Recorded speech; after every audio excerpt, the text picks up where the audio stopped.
Welcome to F2 current affairs. आज 21 जनवरी 2026 से जितने भी करंट अफेयर के क्वेश्चन बनेंगे आज हम इस वीडियो में डिस्कस करेंगे। वीडियो को ध्यान से देखना क्योंकि क्वेश्चन से रिलेटेड जितने भी एक्स्ट्रा फैक्ट होंगे मैं आपको बताऊंगा।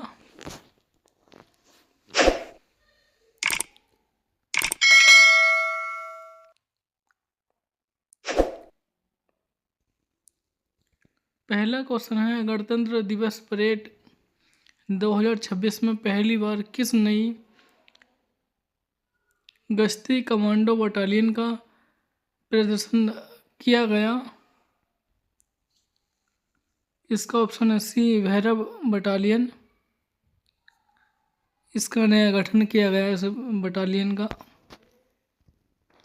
भैरव बटालियन भारतीय सेना की एक नई विशेष गश्ती यूनिट बनी है नई अभी इसी साल, और गणतंत्र दिवस परेड 2026 में पहली बार इसका प्रदर्शन होगा। और यह यूनिट तेज प्रतिक्रिया और हाई रिस्क ऑपरेशन के लिए जानी जाएगी। और परेड स्थल जो होगा वो कर्तव्य पथ नई दिल्ली में होगा। गणतंत्र दिवस पर नई बटालियन बनी है ये भैरव।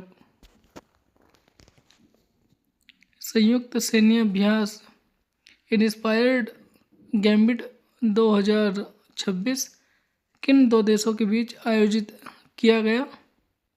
इसका ऑप्शन है बी, अमेरिका और पाकिस्तान के बीच इंस्पायर्ड गैम्बिट युद्ध अभ्यास आयोजित किया गया। इंस्पायर्ड गैम्बिट 2026 की हम जानकारी लेते हैं। ये जो एक संयुक्त सैन्य अभ्यास है, जॉइंट मिलिट्री एक्सरसाइज है, और यह अभ्यास अमेरिका और पाकिस्तान की सेनाओं के बीच आयोजित किया गया। इसका उद्देश्य था दोनों देशों की सेनाओं के बीच सैन्य सहयोग बढ़ाना, आतंकवाद विरोधी अभियान, काउंटर टेररिज्म और संयुक्त युद्ध रणनीति और ट्रेनिंग, स्पेशल ऑपरेशन फोर्सेस का तालमेल आपस में बैठाना। भारत ने अमेरिका से आयात होने वाली दालों और फलियों पर कितने प्रतिशत आयात शुल्क लगाया है? इसका ऑप्शन डी, 30% जो अमेरिका ने भारत की दालों और फलों पर 30% का टैक्स लगा दिया है। किस किस चीज़ को अमेरिका से हम लेते हैं या हम अमेरिका को देते हैं या अमेरिका को हम देते हैं, उसके बारे में पढ़ते हैं। भारत ने अमेरिका से आयात होने वाली दालों और फलियों पर 30% आयात शुल्क लगा दिया है, टैक्स लगा दिया है। इसका उद्देश्य क्यों लगाया है? मतलब भारतीय किसानों को संरक्षक, और अमेरिका चाहता है कि घरेलू उत्पादन को बढ़ावा दिया जाए आर्थिक निर्णय से, और US agriculture trade deflect with India open wide. मतलब हम इंडिया से क्या लेते हैं, क्या देते हैं? एक तो मशीन जो हम इंडिया को देते हैं वो हमारा जो मशीनरी है 18% तक हम जो है वो निर्यात करते हैं, और उससे जो लेते हैं वो 7% लेते हैं। बाकी केमिकल प्रोडक्ट जो हैं 16% तक अमेरिका को हम देते हैं और 4% तक लेते हैं। मिनरल प्रोडक्ट और एनिमल प्रोडक्ट, वेजिटेबल्स, मेटल्स जितना भी है आप ध्यान से देखना इसको, जो मैंने ग्राफ दिया है इसमें। योवेरी मुसेवेनी किस देश के राष्ट्रपति के रूप में 7वीं बार पुनः निर्वाचित हुए हैं? इसका option C, Uganda. Yoweri Museveni को युगांडा का राष्ट्रपति लगातार 7वीं बार चुना गया, और वे अफ्रीका के सबसे लंबे समय तक शासन करने वाले नेताओं में से एक हैं। देश युगांडा। युगांडा कौन से कॉन्टिनेंट में है? अफ्रीका कॉन्टिनेंट में है युगांडा। भारत ने जनवरी 2026 में ईरान से अपने नागरिकों को सुरक्षित वापस लाने के लिए कौन सा ऑपरेशन स्टार्ट किया है? इसका ऑप्शन बी ऑपरेशन स्वदेश। मतलब भारत ने ईरान से अपने नागरिकों को सुरक्षित वापस लाने के लिए ऑपरेशन स्वदेश स्टार्ट किया है। बाकी इंडिया ने जो जो ऑपरेशन चलाए हैं 2025-26 में, मैं आपको रिवाइज करा रहा हूँ, ध्यान से देखना। ऑपरेशन स्वदेश जनवरी 2026 में इन्होंने स्टार्ट किया है ईरान से भारतीय नागरिकों को वापस लाने के लिए। सेकंड ऑपरेशन सागर बंधु, ये नवंबर 2025 में चलाया था।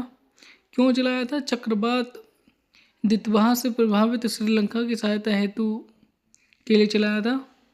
श्रीलंका की सहायता जो चक्रवात आया था दितवाह। और थर्ड है ऑपरेशन सिंधु, ये जून 2025 में ईरान और इजराइल संघर्ष के दौरान नागरिकों को ईरान से लाने हेतु ये ऑपरेशन चलाया था, ऑपरेशन सिंधु। और ऑपरेशन सहयोग अगस्त 2025 में चलाया था। मणिपुर में आई प्राकृतिक आपदा के दौरान सहायता के लिए ये चलाया गया था इंडियन गवर्नमेंट के द्वारा। फिर ऑपरेशन इंद्रावती वर्ष 2024 में चला गया था, वो हैती में क्रिमिनल गैंग की हिंसा के दौरान इसे चलाया गया था। फिर ऑपरेशन अजय वर्ष 2023 में हमास इजराइल युद्ध के दौरान ये चलाया गया था। फिर ऑपरेशन करुणा वर्ष 2023 में म्यांमार में चक्रवात मोजा से प्रभावित लोगों से हेतु उसके लिए चला गया था। फिर ऑपरेशन कावेरी वर्ष 2023 में सूडान में गृह युद्ध के दौरान बचाव कार्य के लिए चला गया था। फिर ऑपरेशन गंगा वर्ष 2022 यूक्रेन पर रूसी हमले के बाद नागरिकों को निकालना, ये उसके लिए चला गया था। फिर ऑपरेशन राहत वर्ष 2015 यमन में संघर्ष के दौरान बचाव अभियान। और ये जितने भी अभियान हैं ये आप रिवाइज कर लेना, ध्यान से पढ़ना, एग्जाम के लिए बहुत मोस्ट इम्पोर्टेंट है। हाल ही में चर्चा में रही पुस्तक द अदर मोहन की लेखिका कौन है? इसका option B Amrita Saha the other Mohan पुस्तक के लेखक हैं। करण फ्राइज नामक मवेशी नस्ल का विकास किस संस्था द्वारा किया गया? ये एक गाय की नस्ल है करण फ्राइज नामक मवेशी, और इसका राष्ट्रीय डेयरी अनुसंधान संस्थान ने जो है विकास किया है इस चीज़ का। और हाल ही में दुनिया का दूसरा सबसे बड़ा 5G सब्सक्राइबर देश कौन सा बना? इसका ऑप्शन बी भारत। फर्स्ट पे चाइना बना है और सेकंड पे भारत है। हाल ही में चर्चा में रही RBS 15 मिसाइलें किस देश की कंपनी द्वारा विकसित की गई? ये स्वीडन के द्वारा विकसित की गई RBS 15 मिसाइल। किसे संयुक्त राष्ट्र महासचिव के निरस्त्रीकरण मामलों के सलाहकार बोर्ड ABDM का पहला भारतीय अध्यक्ष नियुक्त किया गया?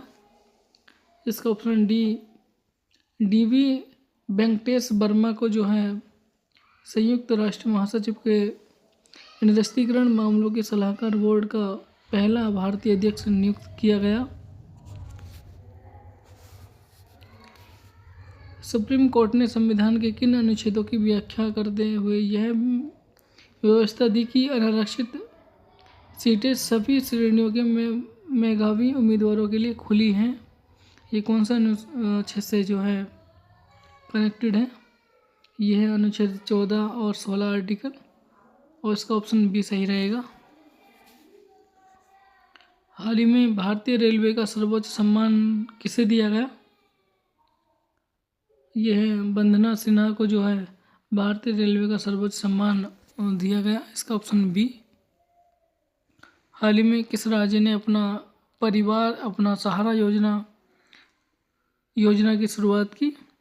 इसका ऑप्शन बी ओडिशा सरकार ने जो है अपना परिवार अपना सहारा योजना की स्टार्ट की। हाल ही में किस राज्य में 25 साल बाद पैसा एक्ट लागू किया गया? इसका ऑप्शन है ए झारखंड। पैसा एक्ट लागू किया गया। पैसा एक्ट है क्या, इसके बारे में मैं शॉर्ट वीडियो बनाऊंगा, थोड़ी बड़ी हो जाएगी, इसके बारे में समझाता हूँ कल।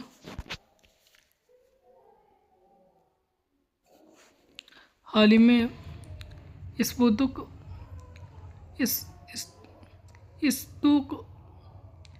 स्टोर उत्सव से आध्यात्मिक नववर्ष का शुभारंभ कहाँ हुआ?